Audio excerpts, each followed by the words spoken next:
Hi everyone and welcome back to another Festive Fridays. Today I'm going to create a Christmas card by using lots of dies.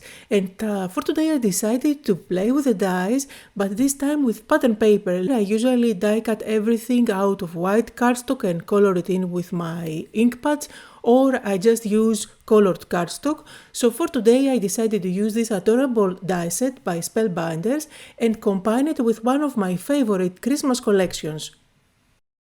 So I have here the 12 by 12 paper pad of Pink Christmas, and for today's card I'm not going with my favorite traditional Christmas colors. I usually go with reds and greens. So for today I'm going with blues and pinks just for a different look and feel. So I will be doing paper piecing with my dies by using cutouts from this pattern paper. The background papers are perfect for this job. Now I love that you get a page with panels which are perfect for creating a base where you can build up your cluster later on. So at this stage I'm going to place my dies on top of pattern papers, mainly on the backgrounds, and decide what colors I want to use for my designs. So I went with blues for my cup. I'm going with this neutral background for the snowflake and the cream. Now I cut out the images twice for the cup because this is going to be the main focal point and I need that to be nice and sturdy. So I'm just going to double up pattern paper on top and white cardstock at the background. For this step I recommend using liquid glue instead of a tape runner, just because it is going to be easier for you to slide those pieces one on top of the other together until they are perfectly aligned. And then to put the cup together, I'm simply using some foam tape at the back of the top piece and I'm going to stick it on top of the other. This is going to give you kind of a pocket where you can tuck things inside. And this is really versatile. It's not just for Christmas, although it was designed for a Christmas die set. I feel like you can use it throughout the year. For example, you can have flowers coming out of the cup. You can even have hearts. And of course, don't forget you can cut out many cups and stack them one inside the other to create a tower. I used a snowflake to decorate the front of my cup, and now I'm going to put together the candy cane. I don't know if you can see, but there are actually indentations.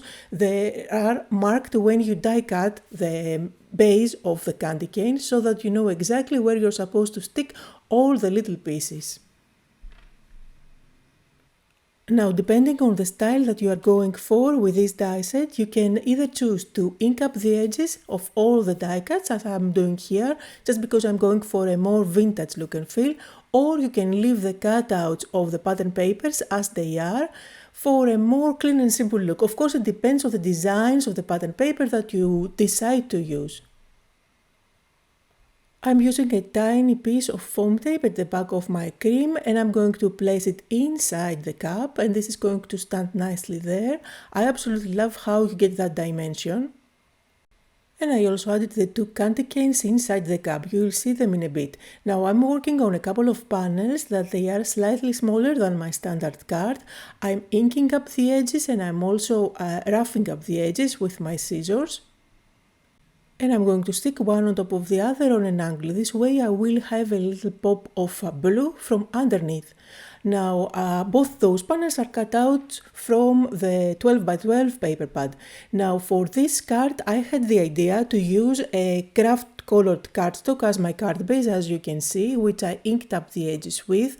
However, you will see that in a bit I'm going to change my mind, but in any case you can see the look and feel of this design as well. So I'm using foam tape at the back of my two panels. I'm going to stick that on top of my card base, and then on top of that I'm going to place my focal point. Again, by using foam tape, although you don't really need it at this stage, we do have dimension from the two layers of the cup. And you can definitely leave it as it is. This is me, however, changing my mind. I didn't like the craft colored card base, so I'm going to switch into a pink one. And that's not something uncommon for me. I change my mind all the time, but I usually just video edit out all those bits and pieces where I keep on changing my mind. But trust me, it happens to everyone. And I like that pop of pink color underneath a little bit better than before. And let's embellish the little cup a little bit more. I do have a couple of ephemeras. These are from the same collection as my paper pad, but you can definitely just fuzzy cut those leaves from the paper pad. You don't really need to have the ephemeras to make this card. I just had them ready on the side and I decided to go with those. So again, I'm inking up the edges just to give the same look and feel as all the other cutout elements on the card. And I'm going to peel off the backing and stick it down. Now for my sentiment, I do have here a new stamp set by Spellbinders that comes with adorable sentiments for you to use, and there is a matching die set as well that you can cut out tags or banners, and it gives you also embellishments with leaves and flowers to decorate it. So here I stamped my sentiment with brown ink on top of pattern paper, and it's the same pattern paper that I used for the cream and the snowflake, so I make sure that everything matches nicely. Again, I'm going to ink up the edges and stick it on top of my cup. Now, on a Christmas card, I cannot stay away from white splatters, so again I'm going to bring in my calligraphy ink and I'm going to add some splatters all over the place, making sure that they fall even on the background where the card base is.